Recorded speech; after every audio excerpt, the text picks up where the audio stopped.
Hey guys, welcome back to We Met at Acme. I'm so excited for today's solo episode, all about the importance of keeping your cards close to your chest.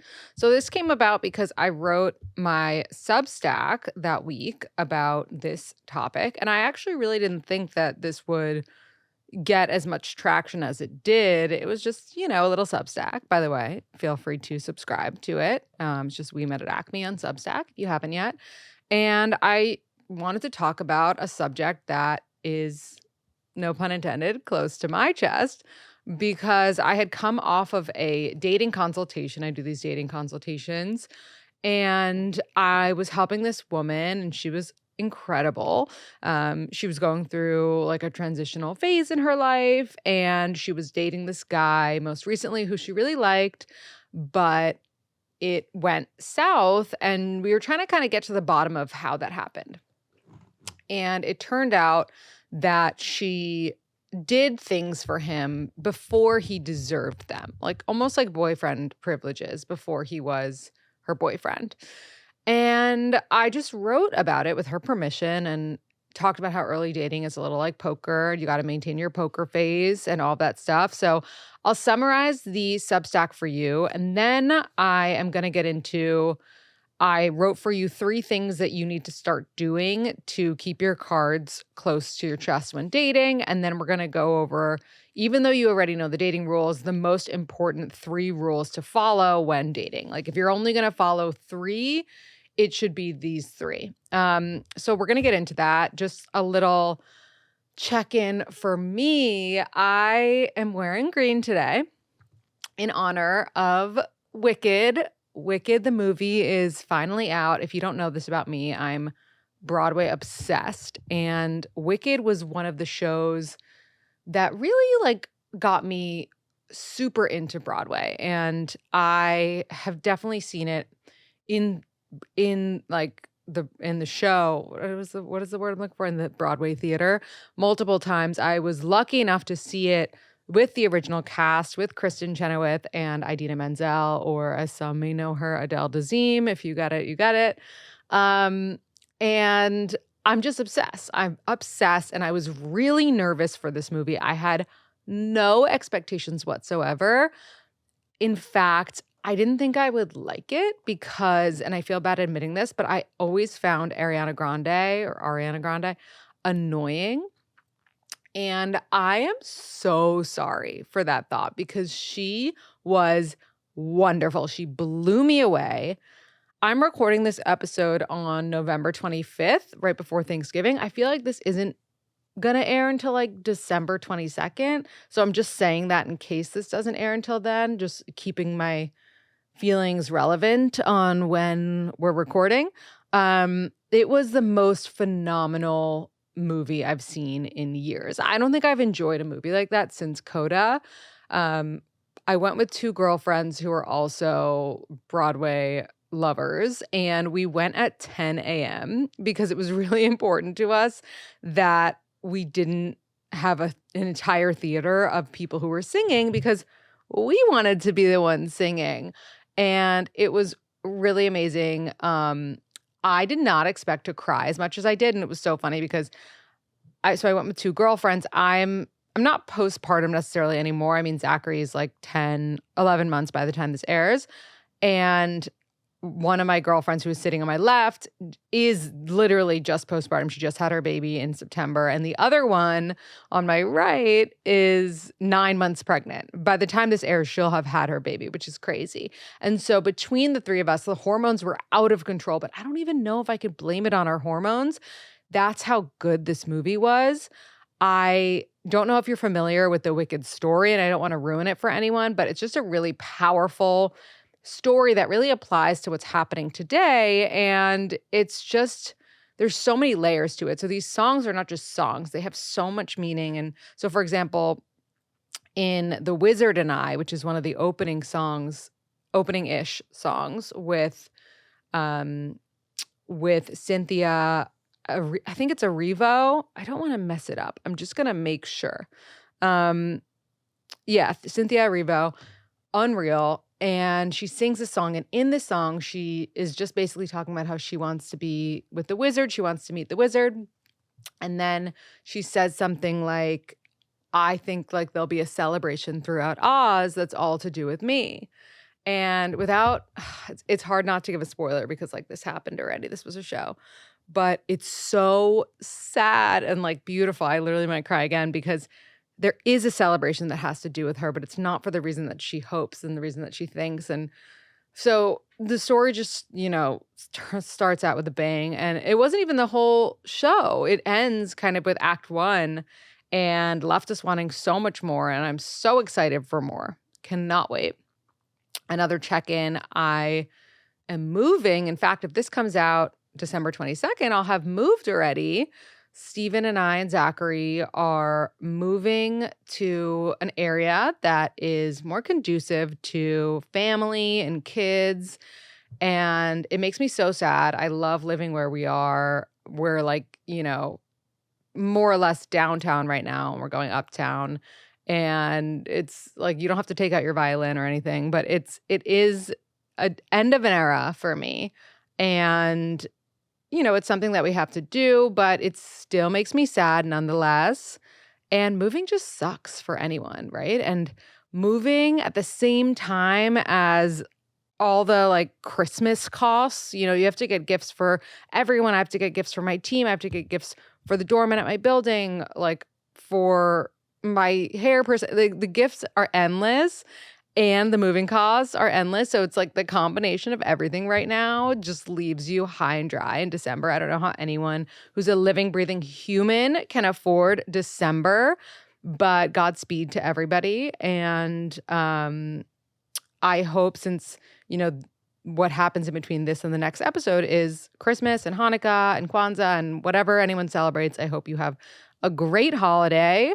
And if you're enjoying the episodes, especially if you're enjoying the solo episodes, please leave a review because we did a poll recently if we should have more than one solo episode a month. And most of you said yes, but I want to see it in writing so that I can show my producers at Dear Media and give my argument. So if that's what you want, please write it. And without further ado, let's get into the episode. So the importance of keeping your cards close to your chest. A little going back to what I said to you in the beginning, I was talking to this really amazing woman and she was telling me about a guy who had feelings for her. He had said something to her early on in their, in the courting phase at one of their dates. He had gone away for the weekend and he was like, "Did you miss me?" And she was like, "Yeah, I did." And I basically had a knee-jerk reaction that was like, that's not okay to say. And by the way, it's not okay for him to ask that either, especially if he wants the answer to not be yes, because it would turn him off if it was. But he asked that and she said, "Yes, I did." He was looking for, I changed the topic in here to like disguise her, but she actually said it was fine. So I'll tell you. He was looking for an apartment and she was helping him look. She was like sending him listings and things like that. Girlfriend shit, right? Like, why should she have been helping him find an apartment if she doesn't have anything from him in return? There's no commitment. And so basically emotional labor for free, right? And I talked about how men kind of default to she's into me. Whereas women default to, oh, is he into me? And I can't explain why. And by the way, that's not everyone, but that's usually what it is. So if we give a man any indication early on that we're into them, especially before they've become totally obsessed with us, it signals to them that we are invested in them. And for whatever reason, they don't typically react well to that information unless they are so freaking obsessed with us. But it's better for them to not know that we're invested before we should be. Anyway, what should she have said to this man instead of saying, "Yes, I missed you," right? I said that she should have said, "Not as much as you clearly missed me," or maybe like just anything that doesn't reveal exactly how she is feeling, right? Because then the inevitable flip can happen where he's like, she's super into me, Now I have to think about my feelings. Whereas otherwise he was on the fast track to just being obsessed. Anyway, I then talked about how I'm not innocent in this situation because I have always been someone who's very inclusive. Like, I'm the social calendar person of my group of friends. And I'm just that person that's like, you come, come, because I hate feeling left out and I would never want anyone to feel left out. So early on when I was dating guys, even when I was dating Steven, I think, I would be like, oh, I'm having this thing, like, come, or, my friend has people over, come. And it was misconstrued as me wanting to be with them all the time, being, eager to see them. But the reality is just that that's who I am in my group of friends. But guys didn't know this. So me being the self that I am with friends before people knew me, before love interests knew me and understood me, was making me come across in a way that could seem like I am obsessed with them, when in reality, that's just my personality. So that kind of stuff is, it could be a little cringe because they don't know me. They don't know this version of me that's reserved for my friends and family that includes everyone. Why should I be including them? What have they done to deserve it? So nothing.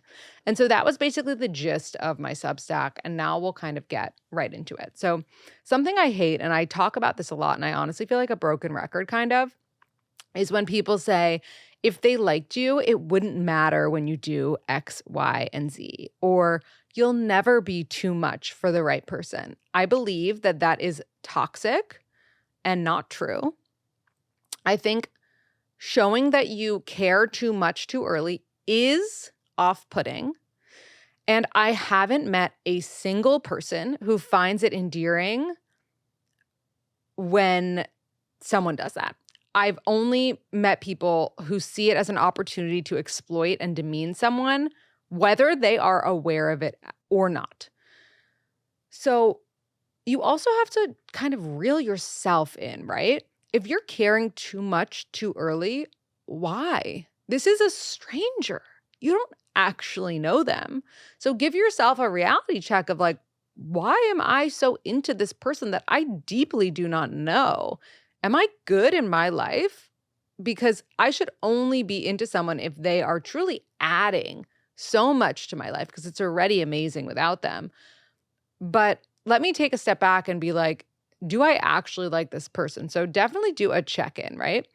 And just going back to how it's toxic, I don't like that you'll never be too much for the right person. And I talk about this in the episode where I was like, you can mess things up with the right person, I think is what it's called, because it's like anything that you do too soon, you lose. It's the same thing as when you have a really good point in an argument, but you're cursing and you're yelling, your point is mute. Sorry, your point is moot. Certainly not mute because you're yelling.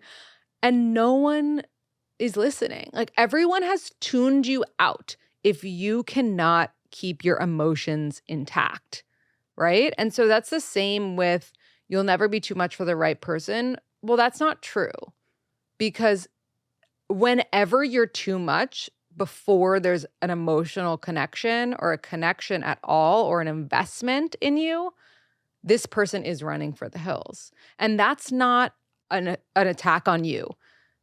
That's not, oh my God, romance is dead. That's just a true fact of how we are as people, right? If we have a new friend in our lives and we are really enjoying them, we're having a good time, we're actually thinking to ourselves like, I can't believe I wasn't friends with this person sooner. I kind of want them in rotation of my normal friends.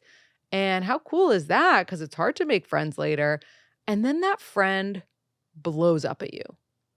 You forgot to invite them to a dinner, or you went to Pilates without them.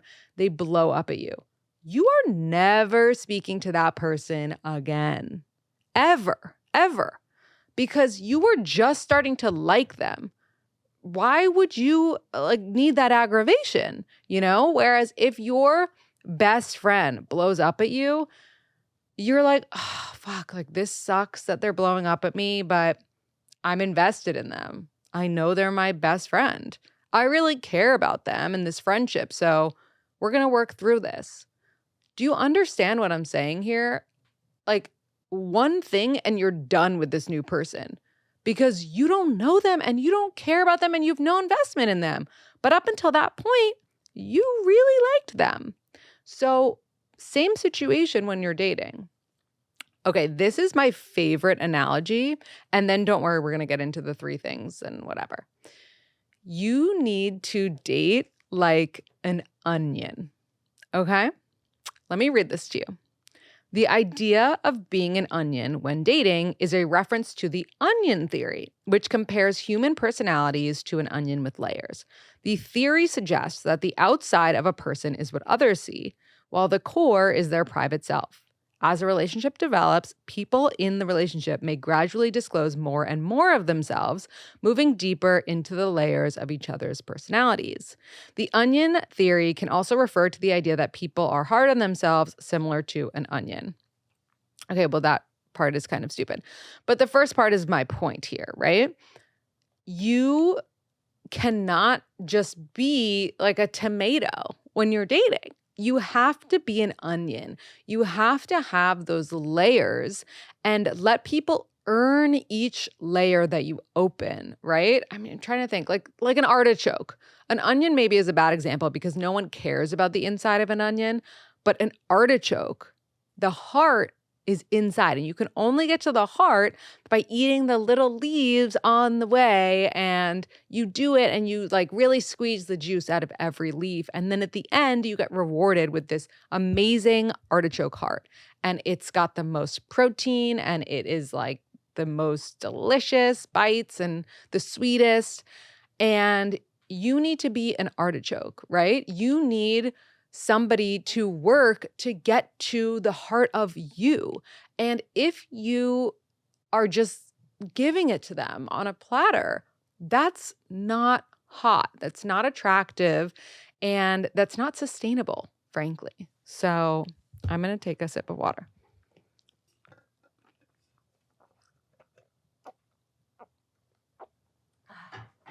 Okay. Now I really want an artichoke. Look at me in this green sweater talking about artichokes and Wicked. Okay. Anyway, you get the point. Dating like an onion, way better than dating like a tomato, way better than dating, any other way. Now let's talk about the 3 things that you need to start doing to keep your cards close to your chest when it comes to dating. So this will kind of help spell it out for you if you're like, well, how do I do this? I'm someone who's so nice. I always like including. And by the way, I feel like you like an actual example from life, so I'm going to give it to you. Luckily, it worked out with Steven, so kind of a silly example, but you get the gist here. When I first started dating Steven, I really liked him, obviously. And I talked about this before. I actually just posted a reel about this a few weeks ago, but I was nervous. I said to my therapist, I really like him. What do I do? And she was like, you just need to strap in, whatever. So that's just background that I really liked him. And thank God, right? Because he's my husband.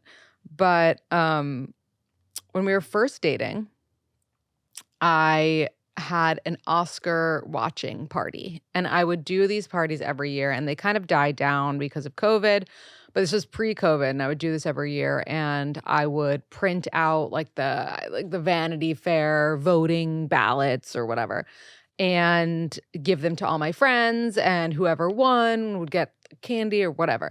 And I loved throwing these Oscar watching parties. And I was having one. I think Steven and I, we were dating for like maybe a month by the time this party was about to happen. And we had sex. I think we had like just had sex. And I was pretty positive that I was the only one that he was dating at this point. And so I was like, I'd be fine with him meeting my friends. But then also, me inviting him to this was not like his coming out party as being the guy that I wanted to date. Again, this was literally me being like, oh my God, who should I invite? Everyone I know, And that was my vibe. And so I invited Steven to my Oscar party. And it was at my apartment, so it was like intimate. And he came to the party. And it was really nice, he met everyone. He like left a little early, or maybe he stayed, I don't remember. But what I do remember really well is that a few dates later, I think once we were more comfortable with each other and once we were official, he was like, I have to admit something to you, or I have to tell you something. He was like, I think that I shouldn't have come to your Oscar party. And I was like, what do you mean? And he was like, I just feel like it was too soon. And I met all your friends and it was too intimate and like blah, blah, blah. And it was so interesting. And thank God he came and then felt that way as opposed to being like, saying that to me when I invited him, because this was a perfect example of me being the person that I am and just wanting to include everyone. I was like, oh, what are you doing? Come to the party. What are you doing? Person I speak to 3 times a year, come to the party. But Steven didn't know that. So he really thought that I was like, this was a big deal to me. And I remember I was like, oh my God, who cares that you came? And he was like, I just thought that it was like a lot, whatever. And I think also like it ended up being a smaller crew. So I guess like in retrospect, I guess it was a little bit more than just a casual party. But it was a good reminder to me that I have to reel myself in from being this inclusive, like eager person that I am to include everyone, because someone might get the wrong idea. And that someone in this case was Steven. And thank God it ended up working out. But I had been in the situation in the past where I had included guys I was seeing or, like suggested they come on a weekend trip or this or that. And they definitely got the wrong idea of like, oh, wow, she's super into me, super invested in me. And this is making me nervous or putting me off, when in reality, that's a personality trait I have. So this is tough because it's like, do you change your personality to be less inclusive for this person? No, you just don't extend the same courtesy that you do to your friends to this person. Like you have to keep yourself in check to be like, yeah, I'm not going to invite them until we get to a point where they're like, you're always doing these things and it feels like you include a bunch of people. Like I'd love to be included, and then you can invite them. And I don't know if you're listening and you're like, well, my personality trait is different. It's, that I'm always like smiley and welcoming, or that I'm always telling everyone how much I love them. And so it's really hard not to tell someone I love them early on. It's like, well, you have to work on that when it comes to this person, because otherwise you will get taken advantage of. Okay, so 3 things that you need to start doing to keep your cards close to your chest when dating. Number 1, don't let them get the version that your friends get yet. This is what we've basically been talking about, but listen, like we're such great, amazing friends, and we show up for our friends so much, right? Especially at my age, at 34, like we're good friends to our friends because we don't have a bunch of friends that we don't care about. We keep our circles close at this age, I imagine. But we show up for our friends and we're such amazing friends to them because they've been that for us. They've been there for us. They've earned it. They've been with us through breakups, through getting fired, through IVF, through our parents being sick, So this new person, this new guy that's in your life hasn't been there for you for shit, right? Maybe he's paid for a couple dinner dates. Maybe you've gone through something kind of small. But my point here is don't give him that treatment until he's earned it, right? And so your friends have earned it. That's why they get the royal treatment from you. Don't give him or her the version that your friends get yet. Just don't do it. The second is don't tell them your weaknesses or show them. Again, yet, right? I'm not saying to be this like man or woman of steel. it's really hot to be vulnerable and it's powerful, right? And you're gonna show them your vulnerabilities, but not too soon. Again, use the example of meeting a new friend, and that friend is like, "Oh my god, I have," like, you just became friends and they're like, "Oh my god, I have so much anxiety that you're not gonna include me in something." It's like, not sure you needed to share that with me just yet, you know? Like, we just became friends. It's the same thing. It's the same thing. Of course, you have weaknesses. Of course, they have weaknesses. You don't need to tell or show them right away. Like, there's a way to be vulnerable without giving them ammunition to use it against you. And when we get information too soon about a person, we use it against them unconsciously unless we actually care for them, which doesn't happen until much later. So it doesn't mean we're bad people, guys. I'm not out here saying we all suck and we're, evil, whatever. But my point is that we all need to feel invested in someone before we actually give a shit. Like, that's just the truth. And this one, it kind of goes with number one, but number three, don't put them in front of anything in your life until official. Like, nothing. So, let's say that they invite you to their office holiday party and it's your friend's dinner that night, your friend's birthday dinner. Guess what you're going to? Your friend's birthday dinner. This isn't even a thought. It's like, and again, even if you were invited at the same time, like, no, you're going to your friend's birthday dinner and you're standing by that and you're saying something like, thank you so much. That's so thoughtful that you think of me to include me in your office holiday party. I would love to go, but I have this other commitment and, it's my friend's birthday dinner. Whatever it is, I don't even care if your friend invites you to like a Friendsgiving, if your friend invites you to just come over and watch the new Salt Lake City Housewives finale. Do the thing with the person that you've known longer. And this actually came in a poll question the other day. Someone submitted like, go to boyfriend's birthday brunch. It's like a joint birthday brunch with his mom and his sister, or go to my best friend's birthday or baby shower or something. And at first I was like, oh, go to the boyfriend's thing because like the boyfriend's going to become your husband. And then it's going to be weird that you didn't show up to him and his mom's joint birthday brunch. And then someone put me in check and I got a DM from a girl that was like, no. Like, do not go to anything of your boyfriends over your best friends unless they're actually your husband already. And I was like, damn, that's so true.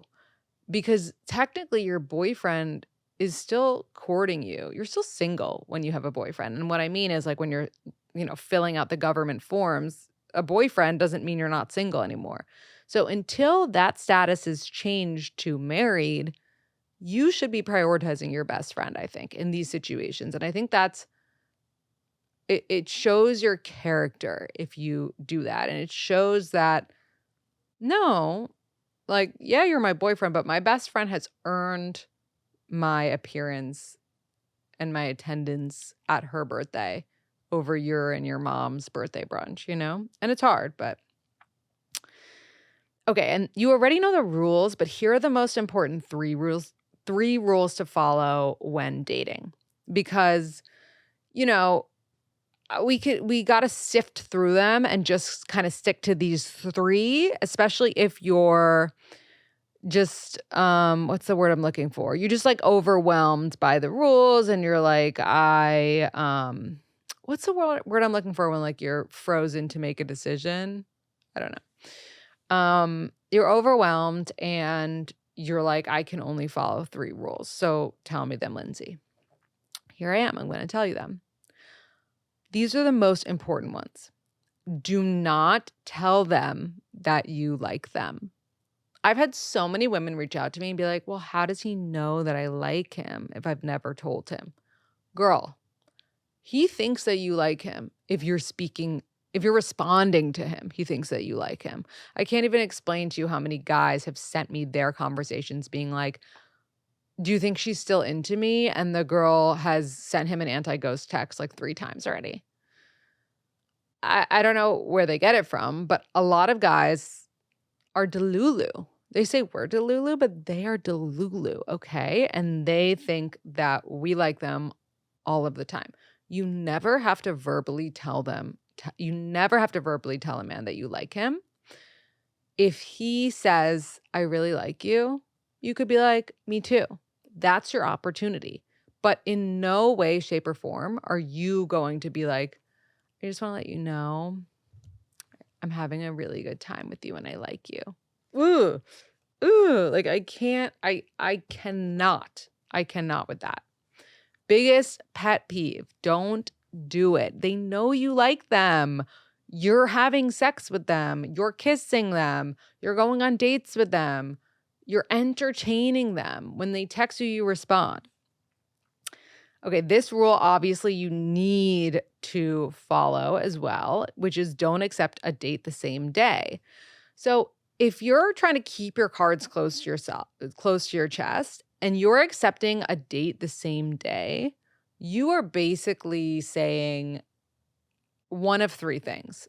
Either I didn't have plans, but now that you texted me, I'm going to make a plan with you, which is just overeager. Number 2, I did have plans, but I canceled them to be with you, which is a huge turnoff.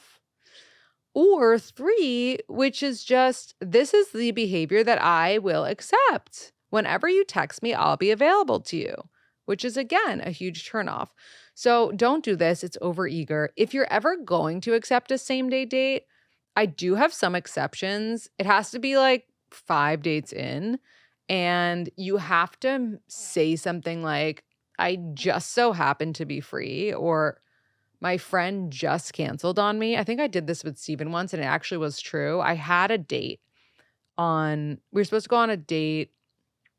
It was like our second or third date, and I had another date with someone else.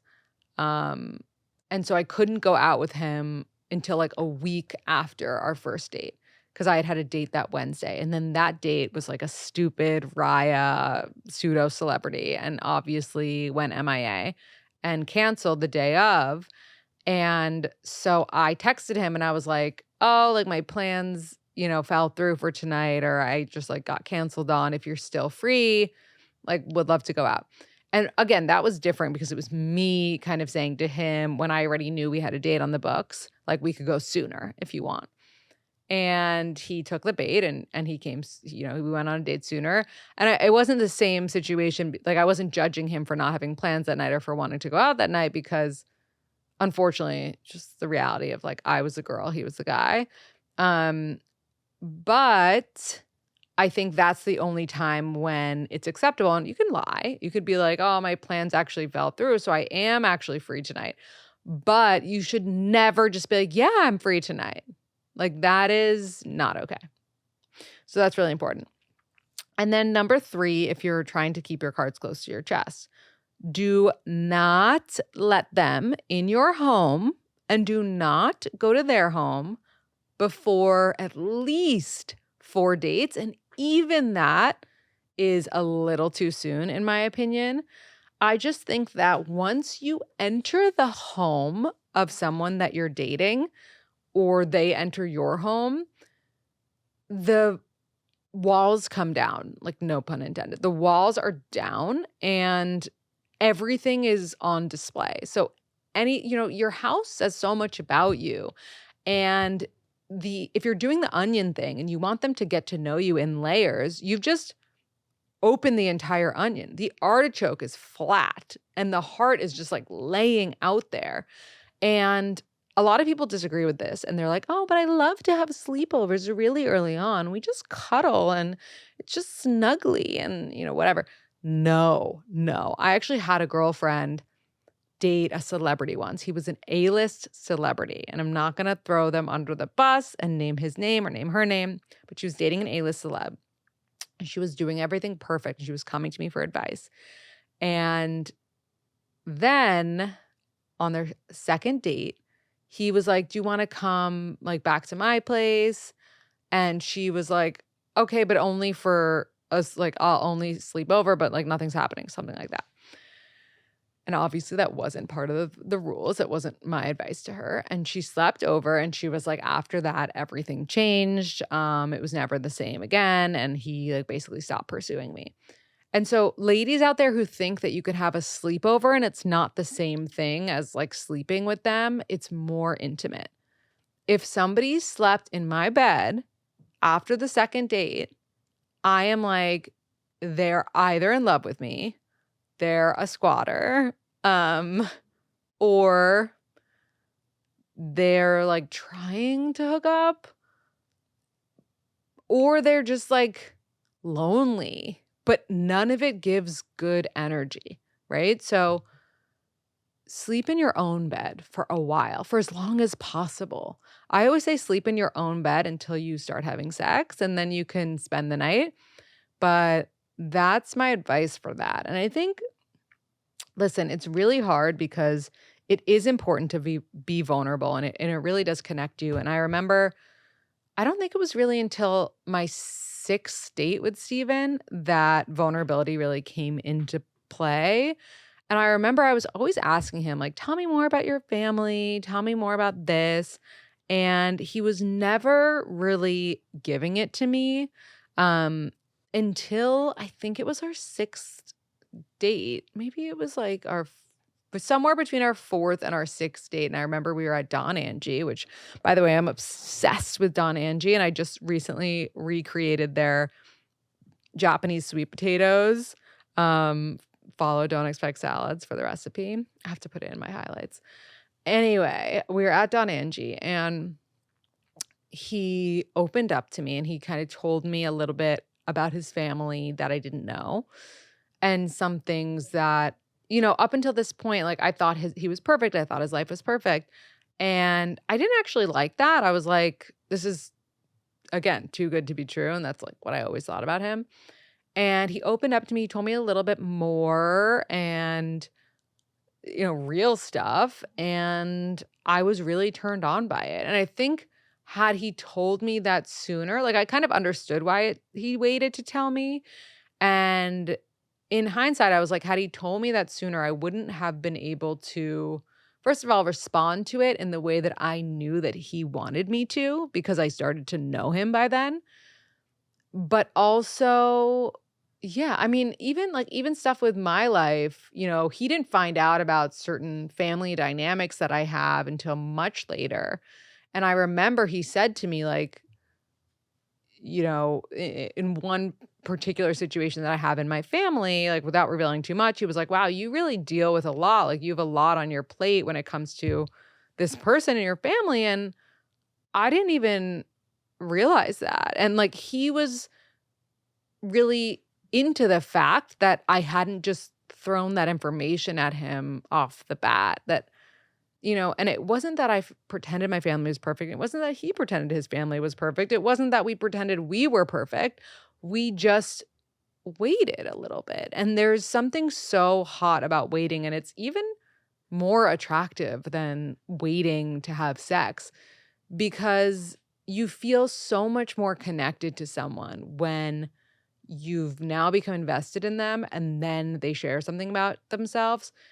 And you're just able to be there for them. And I think that's really cool. And so anyway, early dating is hard, but it is really important to keep your cards close to your chest. And I hope that was helpful in terms of ways to do so. I made a list of all of the potential solos in the future.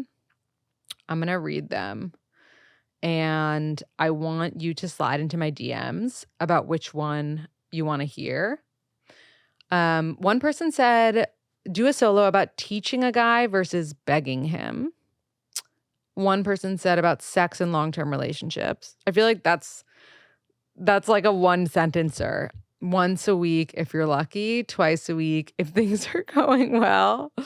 One person said fear of having kids even if you want them. Best way to overcome feeling lonely on the holidays. I feel like that's not an entire episode, but I will say, in order to overcome feeling lonely on the holidays, I would so if you're single on the holidays, for me, it was always really important to get some banter going with someone on an app. Like, even if I never saw this person in real life, that made me happy to be able to go to some random stranger and just, like, emotionally unload. And this is not someone that, like, I planned on dating, obviously, because it's, like, the opposite of the advice I just gave you, but just be like, "Oh, I'm at this dinner, like, I just got asked why I'm single for the 100th time, like, what's your answer?" Use the apps, like, use Hinge as kind of a fun, funny way to escape reality for a little bit. And also, you have single friends, right? So talk to them, like, vent with them. Talk to your friends who aren't single too. I'm sure they're going to be there for you. Everyone wants to be there for you. You just have to let them. Speaking of let them, if you haven't listened to Mel Robbins' episode on her podcast, the Mel Robbins podcast, I believe it's called Let Them. And it's the let them theory. And it's basically like, if someone in your life, wants to smoke cigarettes in your face, like, until they get cancer, let them. Like, if someone in your life wants to, um, blow up at you every holiday, let them. If someone in your life never comes to your family and always wants to go to their in-laws, like, let them. It's just a good theory of just how to let go of the things that you can't control, which is always so great. Um, so those are the solo topics. Let me know if you want me to focus on one of those for the next one.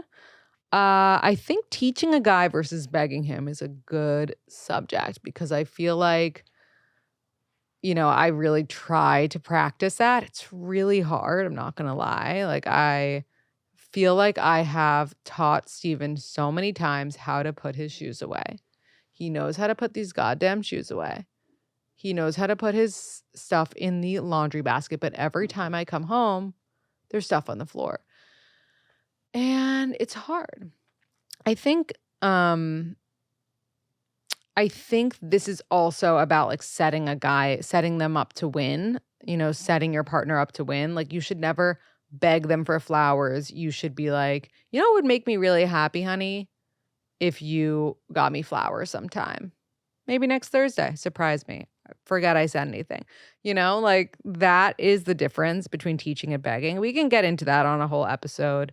And maybe some of these other ones I'll use for a Substack coming up. So make sure you follow along on Substack. Make sure you also check out our YouTube channel because we have all of the episodes up. Even this solo episode where I'm just talking to you on a couch will be up. You can see my wicked green. And as always, thank you for listening. I hope you have a warm and cozy holiday. I hope you're nice to yourself about the food that you consume. And I hope you avoid political conversations that you don't want to be a part of. And you get to talk about really amazing things like new movies and shows. And I hope you get what you wish for. I personally would like some C's candies. If you're anyone in my life, please give me a discount, or not a discount, sorry, a gift card and a discount. Why not? I'll take them both. Thank you so much for listening, and can't wait to hear your thoughts on the episode.